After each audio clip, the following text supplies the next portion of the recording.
This is a really weird, confusing, difficult, frustrating time for all of us. I think every one of us in the last few weeks has had our lives disrupted. We've had our schedules changed. I think we've read things that have maybe freaked us out. Some of us don't know how to cope with just the things that are going on, so we've chosen to be funny with it and make light of what's happening because we don't really know how to process it.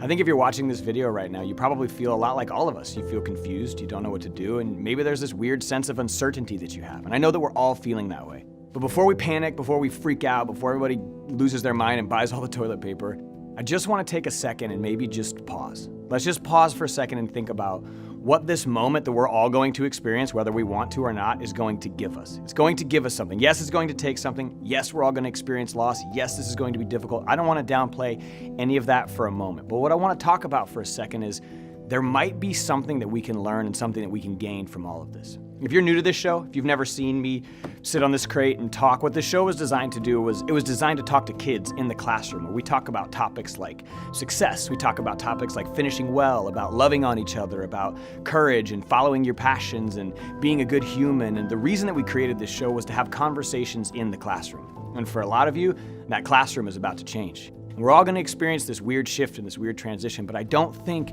that we need to walk into this thing terrified. I don't think we need to walk into this thing scared. I don't think we need to walk into this thing looking at what we're gonna lose. But I just want us to take a moment and think for a second. In the midst of what we're losing, I think there's an opportunity for us to try and gain something different, to try and gain something new. I mean, all you parents out there, think about it. Think about how many nights you've scrambled your kid from one practice to the next. You've left something 10 minutes early to get to something 10 minutes late because your kids are flying from activity to activity, and all of a sudden, in a moment, now they're just gonna be at home. So maybe this is your chance to really have some of these conversations with your kids that you've always wanted to have. For you young people who are watching this, for you students, maybe this is a chance for you to get to know your siblings better, a chance for you to get to know your parents better.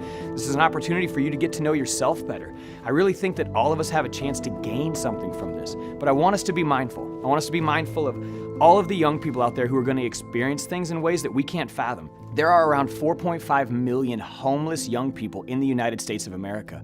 There are almost 30 million students who get food from school daily. That's where they eat during the week. And that's something that we all have to figure out how we're gonna solve. That's a problem that all of us need to find a solution to. I want you to take a moment and think about some of your classmates. Some of your classmates who maybe don't fit. Some of your classmates who maybe sit by themselves.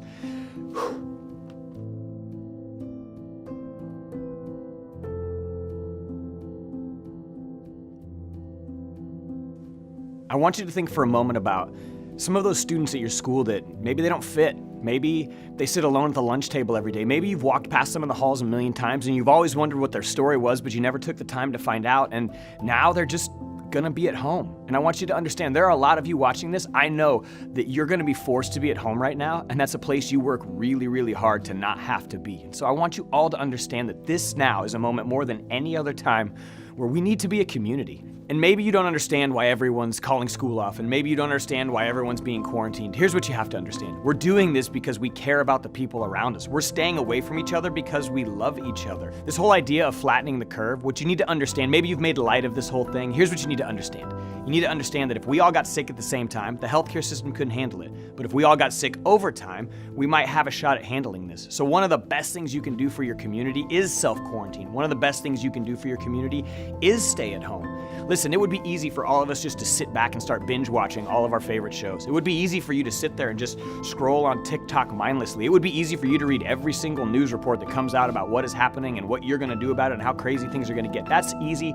Anybody can do that in this time. But what takes grit, what takes heart, what takes compassion, what takes leadership, what takes empathy is choosing to use this time to find a way to impact the people around you. Come up with something that you can do to come out of this with something tangible and practical to say, I did a good thing with my time. I did something I'm proud of. Nobody wants to look back at this time and wish that they would have done something to make their community better. Nobody wants to look back at this time and regret being lazy and bitter and angry at something that we couldn't control.